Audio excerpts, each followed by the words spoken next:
নমস্কার বন্ধুরা, আমার চ্যানেলে আপনাদেরকে স্বাগত জানাই। আপনারা কম বেশি সবাই আলুর পরোটা কখনো না কখনো খেয়েছেন।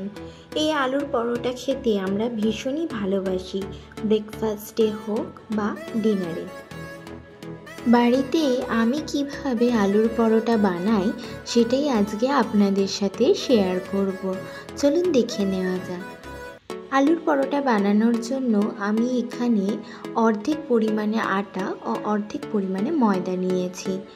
এরপর এর মধ্যে আমি দিয়ে দিচ্ছি কিছুটা জোয়ান, দিয়ে দিচ্ছি স্বাদ মতো নুন, তারপর দিয়ে দিচ্ছি স্বাদ মতো চিনি, দিয়ে দিলাম কিছুটা পরিমাণে বেকিং পাউডার, এরপরে দিয়ে দিচ্ছি সামান্য পরিমাণে বেকিং সোডা। এই সবকটা উপকরণ দেওয়ার পরে আমি খুব ভালোভাবে এটাকে ময়দার সাথে মিশিয়ে নেব। মিশিয়ে নেওয়া হয়ে গেছে। এরপর দিয়ে দিচ্ছি সামান্য পরিমাণে তেল। তেলটা দিয়েও আমি খুব ভালোভাবে এটা ময়দার সাথে মিশিয়ে নেব, যাতে করে আমার ময়ানটা দেওয়া খুব ভালো হয়।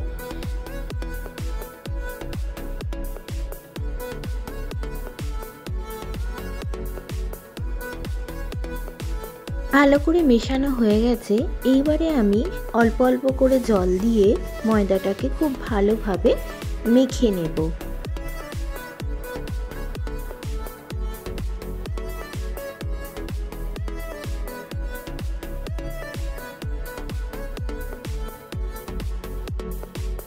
ময়দাটা আমার খুব সুন্দর করে মাখা হয়ে গেছে।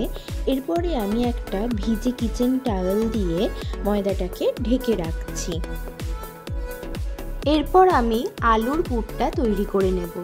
আলুর পুর তৈরি করার জন্য আমি এখানেতে সিদ্ধ করা আলু নিয়েছি পেঁয়াজ কাঁচা লঙ্কা কোচানো, নিয়েছি ধনেপাতা কুচি, আর নিয়েছি রসুন কুচি।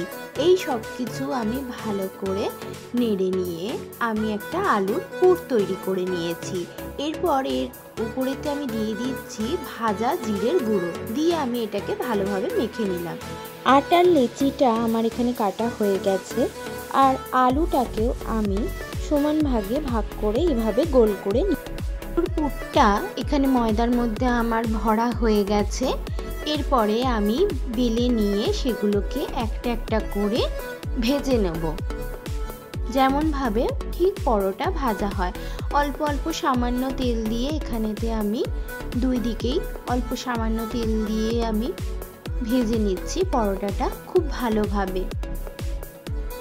পরোটাটা আমার সুন্দর করে ভাজা হয়ে গেছে। তৈরি করে নিলাম এইভাবেই আলুর পরোটা।